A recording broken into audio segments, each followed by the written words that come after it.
अगला प्रश्न है, आज का पहला प्रश्न है कि जलवायु परिवर्तन का निम्न तापीय संकेतक निम्न में से किससे प्राप्त किया जा सकता है? ऑप्शन है हिम तत्व से, आइसोहाइड्रेट से, शुष्क हिम से या फिर फासिल वुड से। तो जो इसका सही जो आंसर है वो आपका है ए ऑप्शन, हिम तत्व से। ठीक है, कि जलवायु परिवर्तन का निम्न तापीय संकेतक जो है वो हिम तत्व यानी आइस कोर से प्राप्त किया जाता है। अगला प्रश्न है कि अर्थ आवर कौन आयोजित करता है? World wild fund for nature, green peas, संयुक्त राष्ट्र या एनवायरमेंट प्रोटेक्शन एजेंसी। तो जो इसका सही जो आंसर है वो आपका है A option, world wide fund for nature.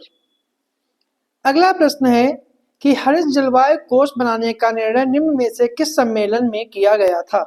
Cancun सम्मेलन 2010, डरबन सम्मेलन 2011, दोहा सम्मेलन 2012, पेरिस सम्मेलन 2015। तो जो इसका सही जो आंसर है वो आपका है ए ऑप्शन, कानकुन सम्मेलन 2010। अगला प्रश्न है कि निम्न युग्मों में से कौन सा सही सुमेलित है? पर्यावरण संगठन और उनके मुख्यालय से संबंधित प्रश्न है कि ग्रीन पीस जिनेवा, वन्य जीव व्यापार निगरानी नेटवर्क कैम्ब्रिज, विश्व वन्य जीव कोष Amsterdam, bird life international Nairobi. तो कौन जो है सही सुमेलित नहीं है? तो इसका सही जो आंसर है वो आपका है, कौन सा सही सुमेलित है? ठीक है, तो इसका सही सुमेलित जो है वो आपका है बी ऑप्शन, वन्य जीव व्यापार निगरानी नेटवर्क का मुख्यालय जो है वो कैम्ब्रिज में है। अगला प्रश्न है, निम्न कथनों पर विचार कीजिए कि अंतर्राष्ट्रीय प्रकृति संरक्षण आईयूसीएन का मुख्यालय स्विट्जरलैंड के ग्लैंड में है और आईयूसीएन ने संकटग्रस्त प्रजातियों के लिए रेड डाटा बुक 1968 में स्थापित किया। तो इसका सही जो आंसर है, कौन सा कथन सही है? केवल एक, केवल दो, दोनों या फिर दोनों नहीं। तो जो इसका सही जो आंसर है वो आपका है ए ऑप्शन, केवल एक।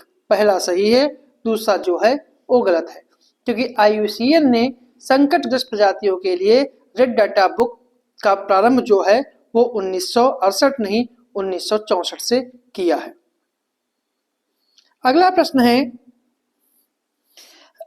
है कि नीचे दिए गए कथनों कारक हैं, जिसमें कथन है कि अंटार्कटिक क्षेत्र में ओजोन परत के विनाश के लिए ध्रुवीय समताप मंडलीय बादलों की उपस्थिति का एक प्रमुख कारण है और समताप मंडलीय बादलों में उपस्थित नाइट्रिक अम्ल क्लोरोफ्लोरोकार्बन से अभिक्रिया करके क्लोरीन का निर्माण करती है।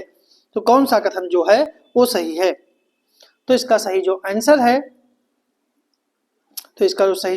है वो आपका है ए ऑप्शन, ए और दोनों सही हैं और एक दूसरे की सही व्याख्या करते हैं। अगला प्रश्न है कि वायु प्रदूषण निम्न में सबसे अधिक योगदान किस गैस का होता है? Sulphur dioxide, carbon monoxide, chlorofluorocarbon और नाइट्रस ऑक्साइड।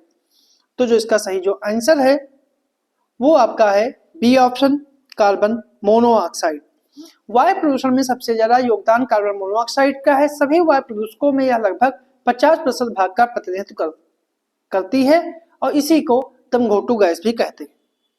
अभी मैंने प्रश्न पढ़ा था कि पर्यावरण संगठन का जो सही सम्मेलन कौन है, एक सही आंसर जो इसका बी ऑप्शन था, लेकिन ग्रीन पीस जो है इसका जो मुख्यालय है, ग्रीन पीस जो है इसका मुख्यालय जो है वो नीदरलैंड के एम्स्टर्डम शहर में है और विश्व वन्यजीव कोष यानी WWF का मुख्यालय जो है वो स्विट्जरलैंड के ग्लैंड शहर में है और बर्ड लाइफ इंटरनेशनल का मुख्यालय जो है वह इंग्लैंड के कैम्ब्रिज में है।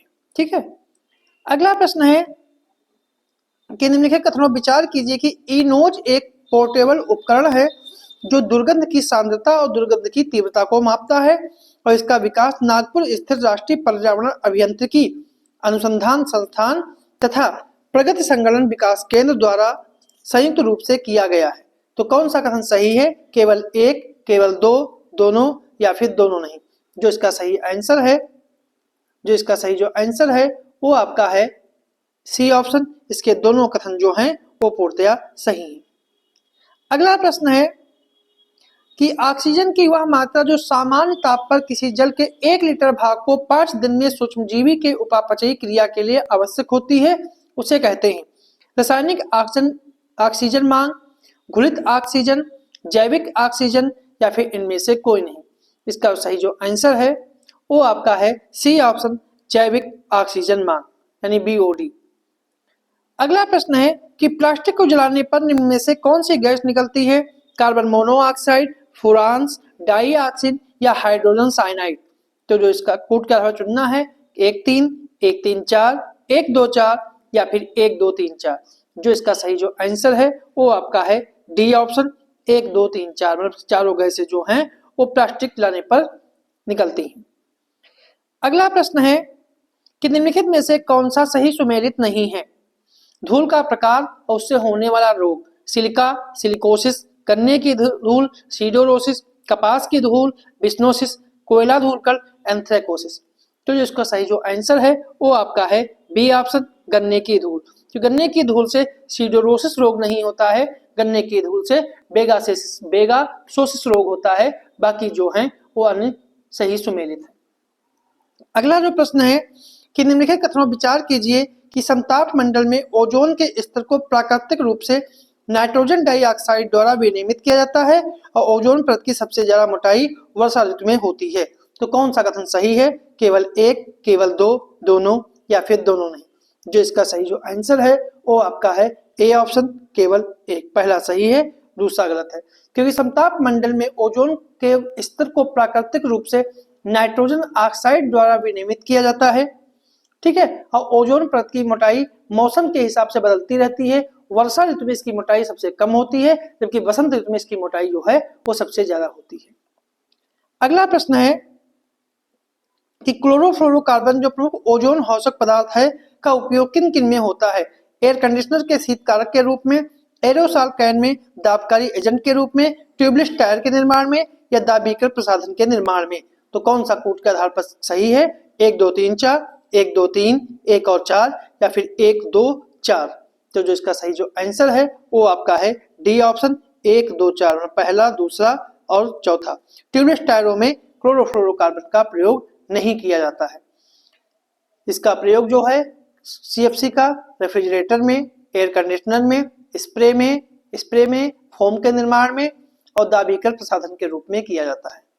अगला प्रश्न है, नीचे दिए गए कथनों कारक हैं कि कथन है कि 1994 में संयुक्त राष्ट्र महासभा ने 16 सितंबर को अंतर्राष्ट्रीय ओजोन परत संरक्षण दिवस के रूप में मनाने की घोषणा की और 16 सितंबर 1987 को मॉन्ट्रियल प्रोटोकॉल पर हस्ताक्षर किए गए थे। तो कौन सा कथन जो सही है? कि ए आर दोनों सही हैं, आर ए की सही व्याख्या करता है। ए आर दोनों सही हैं किंतु आर ए की सही व्याख्या नहीं करता है। ए सही है परंतु आर गलत है, ए गलत है परंतु आर सही है। तो जिसका सही जो आंसर है वो आपका है ए ऑप्शन, ए आर दोनों सही हैं और एक दूसरे की सही व्याख्या करते हैं। अगला प्रश्न है कि एक डाप्सन यूनिट 0 सेंटीग्रेड तथा 1 atm दाब पर शुद्ध ओजोन की मोटाई कितने मोटाई के बराबर होती है? ओजोन की कितनी मोटाई के बराबर होती है? 0.001 मिलीमीटर, 0.101 मिलीमीटर, 0.02 मिलीमीटर या 0.002 मिलीमीटर। तो जो इसका सही जो आंसर है वो आपका है बी ऑप्शन, 001 मिलीमीटर। अगला प्रश्न है, निम्नलिखित में से कौन सा सही सुमेलित नहीं है? मरुस्थल और स्थित, कि जुराब मरुस्थल, सिचुरा मरुस्थल, गिब्सन मरुस्थल और नेजेवे मरुस्थल। तो इसका सही जो आंसर है वो आपका है सी ऑप्शन, गिब्सन मरुस्थल। गिब्सन मरुस्थल जो है वो पूर्वी ऑस्ट्रेलिया में नहीं है या पश्चिमी ऑस्ट्रेलिया में है। बाकी जुराब जो है वो चाड में है, सिचुरा जो है पेरू में है और नेजवे जो है वो इजराइल में है। तो ये थे हमारे आज के कुछ प्रश्न।